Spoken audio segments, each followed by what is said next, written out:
Batman's new suit just got a serious upgrade, and we're giving away a Grail copy of Batman the Killing Joke for Black Friday. Let's get into it.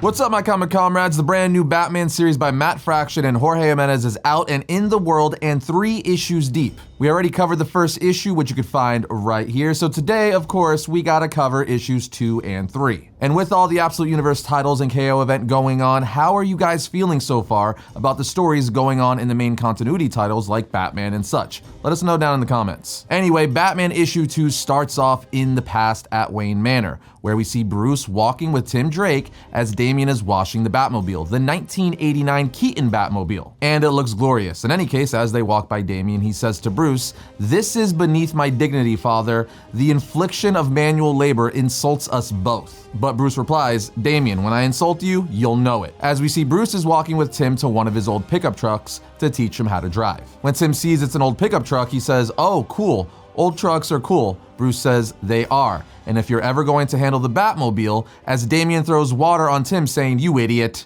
Bruce then says, "Learning a manual transmission comes first. These things, especially with big engines, they can be monsters." As we're taken to now, aka the ending of issue 1, where we see Tim as cornered thugs stealing from a truck. We see they're yelling at a driver saying, "Get out," as one of the thugs shoots said driver. Telling his partner, "I told him to move," his partner says, "You moron, this wasn't the job." But of course, as the thugs are trying to make away with the stuff they stole from the truck, Tim Drake Robin comes swooping in saying, "Heads up," or maybe face off. Would that have been better? We can workshop it, as one of the thugs falls on his face, cracking his mask. Robin then says Gotham's finest will be rounding up your friends soon. So let's see what you were so eager to walk off with. Smack, drift, some new toxin, as the thug with a bloody head gets up saying, "Baby formula, just baby formula. Baby's hungry all the time." At this point, 2 cops from GCPD show up saying, "Freeze, move, and I'll shoot." So Robin puts his hands in the air while turning around saying, "Hey there, boss, you got ears on, right?" Clearly talking to Batman over comms. Batman replies, "Always, Robin, it's the emergency frequency." Robin says, "Is there anybody on the police force we're friendly with these days?" But before Batman could answer, the man Robin stopped, who was taking the baby formula, stands up and starts running away. As one of the officers says, "Runner, we got a runner," and shoots him. Robin says, "You shot him." The cop replies, "Suspects fleeing the scene may be treated as hostile and could be stopped by any means necessary. Now get on the ground." But Robin says, "No thank you," as he throws a smoke bomb down and starts jumping his way up to the rooftops near him. As the caption says, "Bat boot,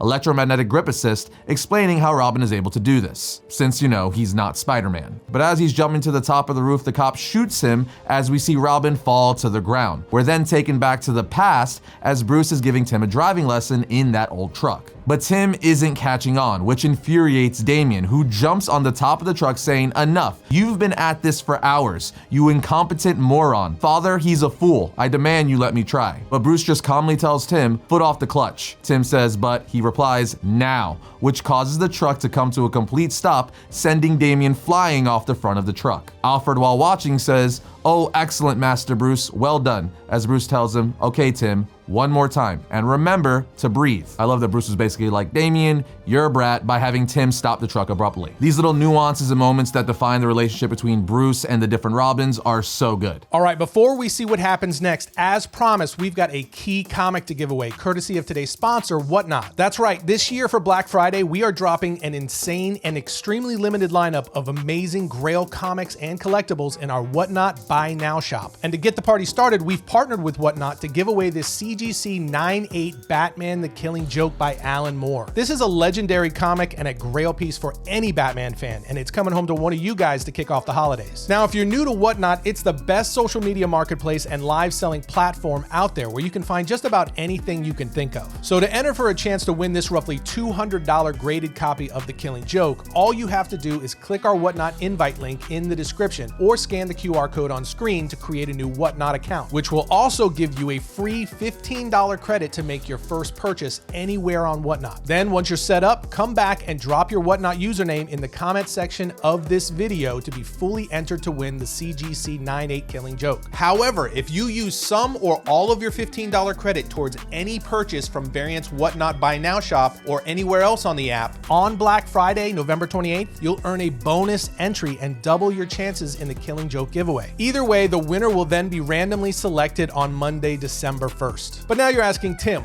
what will be in the variant Black Friday drop? Well, I'm glad you asked. At midnight on Black Friday, we are dropping an extremely limited quantity batch of rare comics and collectibles. And I'm talking some of these will be one of one, like this hand-drawn and signed Crow sketch cover from Crow creator James O'Barr. We'll also be dropping several other highly limited covers from the now sold-out New York Comic Con exclusive Crow packs, and almost all of them are signed by the artists. But there will also be signed Funko Pops, signed copies of Absolute Batman 13, KO #1, highly sought after Todd McFarlane variant issues, Invincible gold card boxes, sold out Hot Toys, and a lot more. But I want to emphasize, this will not be a live show. All items will drop in our Buy Now shop at midnight, and most items will be a quantity of one, which means you don't want to hesitate because it's first come, first serve. Again, the drop goes live on Friday, November 28th at 12 a.m. midnight, or midnight Thanksgiving night, however you choose to look at it. So get signed up now, follow Variant's Whatnot account, and set your reminders for the midnight drop. In fact, you can get all your holiday shopping done during Black Friday on Whatnot because there's going to be doorbusters dropping every minute on the minute. But once again, to enter to win the Grail Batman The Killing Joke for free, just sign up for Whatnot using our link in the description or scan the QR code on screen to claim your $15 credit. And then leave your Whatnot username in the comments below. Good luck, and we'll see you on Black Friday. Now, on the next page, we're taken back to Tim Drake Robin, who after being shot in the side, has been handcuffed and thrown in the paddy wagon with several other criminals, as one of the cops says. That's what you get for resisting arrest. Figure some of these fellas are friends of yours, so I'm sure they'll keep you company on your way to Central Holding. The other cop responds, "What are you nuts asking me that? Of course I'm gonna rough ride them. Show Commissioner Savage we don't need his goon squad to run the streets." We then see Robin in the back saying, "I think we're having a pretty lousy night here, fellas. Let's all just keep cool, yeah?" But of course the other criminals are like, "No,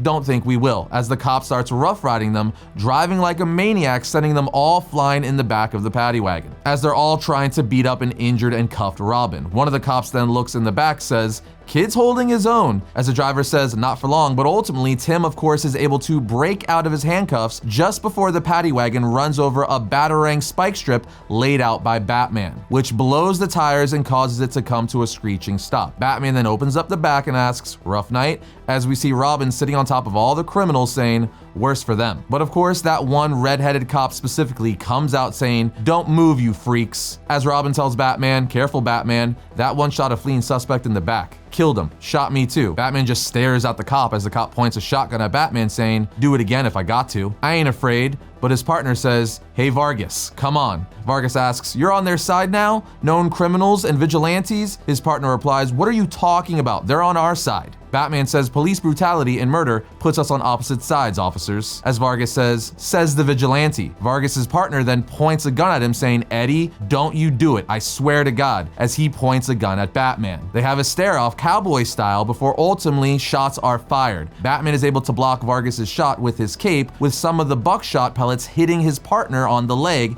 and on the next page, we see Vargas also got shot in the side by his partner. Batman goes over to check on him saying, "Good Lord, shot his partner," as Robin rips off a piece of his cape and ties it around the other cop's leg. Batman then walks over saying, "We need to get out of here." Robin says, "Armor took most of it, trying to stop the bleeding." But right after this, Batman hears the cock of a gun, so he turns his head as we see Vargas shoot Batman in the back of the head. Obviously his cowl took most of the damage, but nonetheless the sheer force of the hit from that close is nothing easy to walk off. As Batman says, "Let's call it." We're then taken back to the past again as we see Bruce and Tim are done with the lesson. But Bruce says, "You're in your head about it now." Tim replies, "I just wasn't ready." But Bruce says, "Yes, you are. You got in your head." Tim says, "I just keep thinking, what if I had to drive the Batmobile in an emergency and I couldn't get it to move? And then I started choking and was like, don't think about choking, but that only made it worse." Bruce says, "If that time ever comes, there's nobody else I'd ever want behind the wheel more than you. You're my partner and I trust you. For now, you work on trusting you the way I trust you.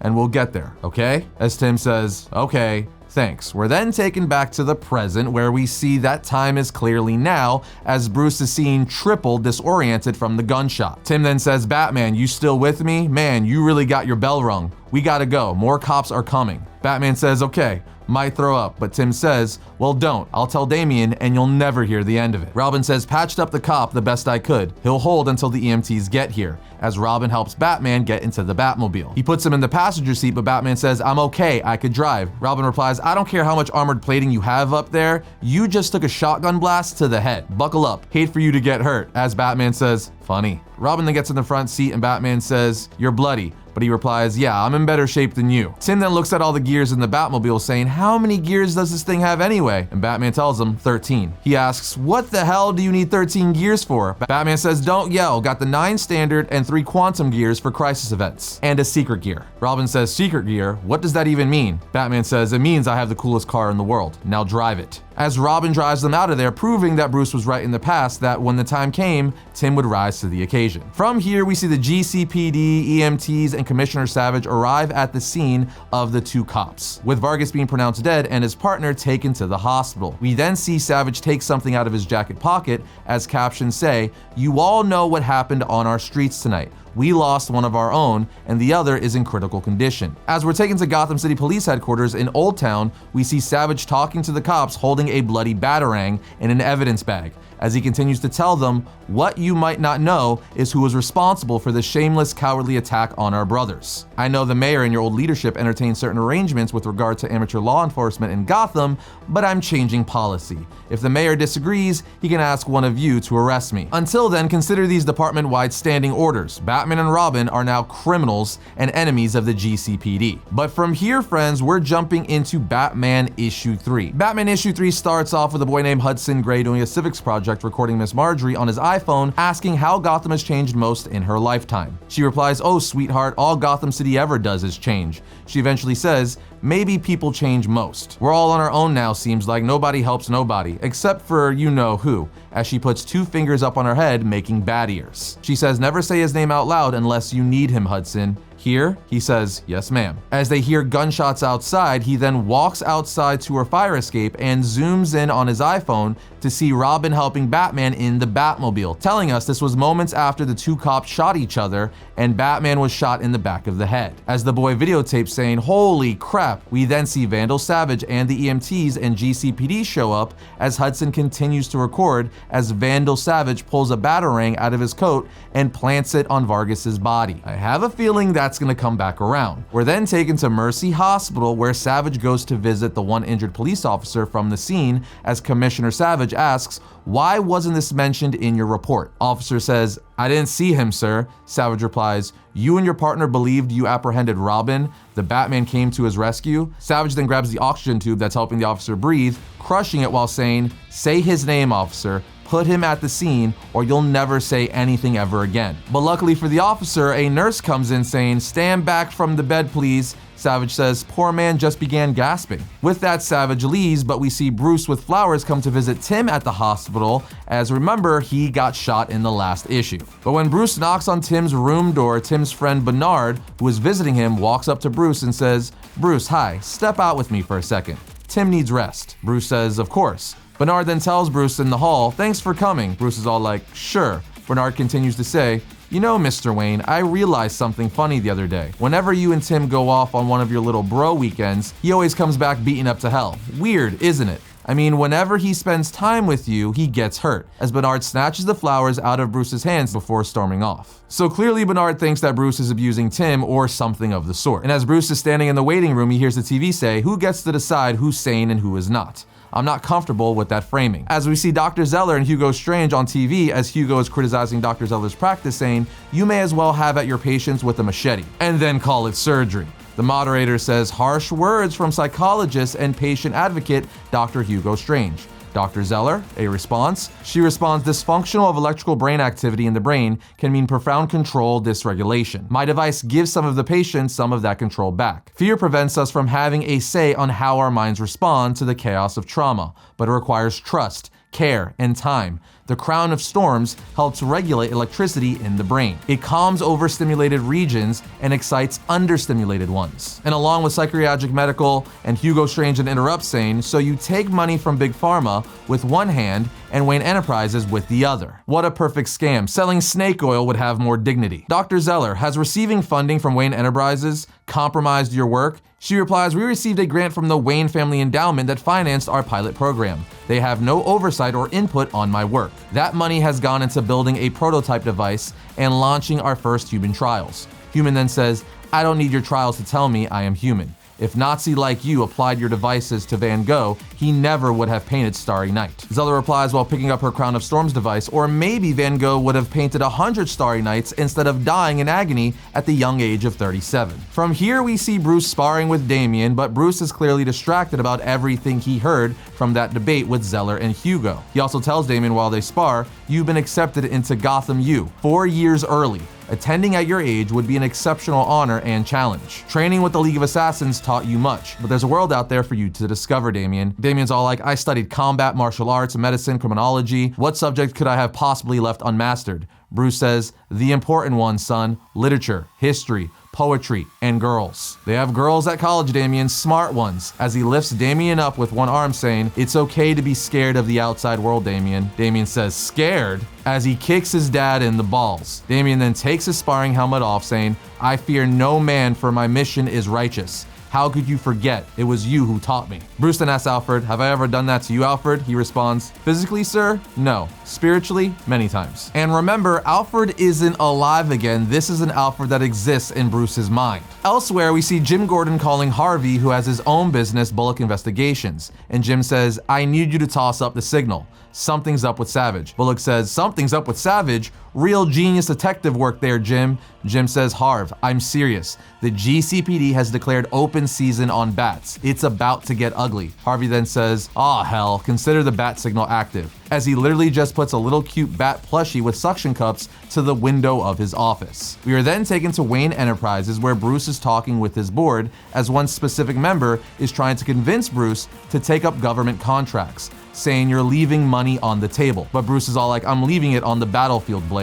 I can live with that. Moving on, what's the Zeller thing? Some kind of grant out of experimental sciences? Blake replies, she's used 2.5 times of titanographine we have on hand that Lucius Fox whipped up. Then again, you won't allow it to be sold as body armor. It's not a profitable venture. Bruce, while walking away, says, profit isn't the only thing that makes a venture viable, Blake. That will be it for today, everyone. Thanks all for the great meeting. We're then taken to a Gotham rooftop where Batman is meeting up with Jim and Harvey. Harvey asks Batman, how much taxpayer money was spent on that rooftop flashlight you had all those years, when all it takes was a crappy stuffed animal jammed in a window to get your attention? Batman replies, Jim's idea, not mine. Jim then says it was a symbol for them, not him, so everyone knew. Harvey replies, yeah, I remember. Batman says, gentlemen, as much as I'd like to reminisce, I have a busy night. I assume you have bad news for me. Jim says, Savage is using the shootout last night to make some changes in GCPD policy and operations. He wants to leak to the press that there's evidence you're a cop killer. He issued orders to shoot on site and deputize a private mercenary squad to do the job. The mayor is pushing back for now, but we all know how that'll end. Savage and the GCPD are about to declare war on Batman and Robin. Harvey asks, and how is Tall, Dark, and Spooky here gonna do this disappearing act from a little building like this without? Batman then says, they're going to hit that woman down there, which distracts Harvey long enough for Batman to disappear, with Harvey and Jim not knowing, telling us that's how Batman's gonna do his little disappearing act. From here, we're taken to the Wayne Experimental Sciences building, where we see the Riddler breaking in, giving a whole bunch of riddles. But what Nigma doesn't know is he's being followed by Batman in a stealth suit. And when Batman reveals himself, he answers all the riddles that Edward was saying aloud to himself. But Edward starts attacking Batman, but obviously Batman easily takes care of him, tossing him around like a ragdoll as Batman says, please Edward, stop this. But Riddler keeps manically giving Batman riddles, which Batman of course answers easily. Ultimately, Edward pulls a note from his jacket, which is another riddle, and it reads, when is an unmade omelet crunchy? When it's eggs. Where does John get the news? Toilet paper. Batman asks, what is this, a grocery list? Riddler replies, hours. It took me hours. Make it stop. Just want to make my head stop. as Batman injects Edward with a sedative to calm him down. We're then taken to Hudson, that kid from the beginning of the issue, who's at a diner as he goes up to Mr. Jack Dean and says, "I think I have big news, and that's what you do, right? You're a newspaper man." Telling us that Hudson is probably going to give Mr. Dean the footage he took with his iPhone of Savage planting the Batarang at the scene of the crime. We're then taken back to Batman one final time, who's now in the Batmobile talking to a tied-up Edward in the back seat, asking, "Did Hugo Strange put you up to this? This little smash and grab, Edward? Going on TV like that, he may as well put up wanted posters." Edward asks, "Who? What? No. I heard, what ain't K Harem?" At this point, Bruce's imaginary Alfred that's in his head shows up in the passenger seat, and Batman asks him, "What the hell is Edward talking about?" Alfred, aka Bruce, dissects that what Riddler's talking about is Arkham. Then on the final page of the issue, as we see Batman speeding through Gotham, Alfred says, "I believe the Riddler was telling us that your Dr. Zeller has been using her experimental device on the patients in Arkham." And just like that, the issue ends. What can I say, guys? This is a pretty fun story thus far, and I feel like it's just getting started. It feels like a very slow burn, but I think issue 4 is really gonna take off. I'm very curious to see what this Dr. Zeller is actually doing and if her plans are truly evil. I mean, we do know from solicitations for Batman issue 4, the very next issue, they're introducing a brand new Batman villain called the Minotaur, who has 7 fingers, as we could see on the cover. So what's this dude all about? Is he really behind everything? We're just gonna have to wait and find out. But as always, we wanna know what you guys think, so let us know your thoughts down in the comments. And other than that, we will see you next time when we talk about all things comics.